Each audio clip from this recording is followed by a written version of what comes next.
ही आहे फॅट लॉसची अशी tasty recipe ज्यामध्ये टोटल 25 ग्राम प्रोटीन आणि फक्त 250 कॅलरी आहेत, ज्यामुळे भूक पण भागून जाते, चरबी पण कमी होत राहते आणि मसल पण बनत राहतात, ज्याने मला फॅट लॉस करायला चांगलीच मदत केली आहे आणि ही फटाफट 10 मिनिटांमध्ये तयार पण होते। लास्ट टाइम खूप कमेंट आल्या होत्या, भावा पॅन खराब झालाय, पॅन बदल।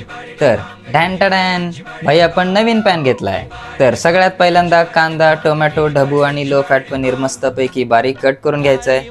सगळ्यांना माहिती आहे मी तेल वापरत नाही, त्यामुळे बिन तेलाचं सगळं भाजून घ्यायचं आहे।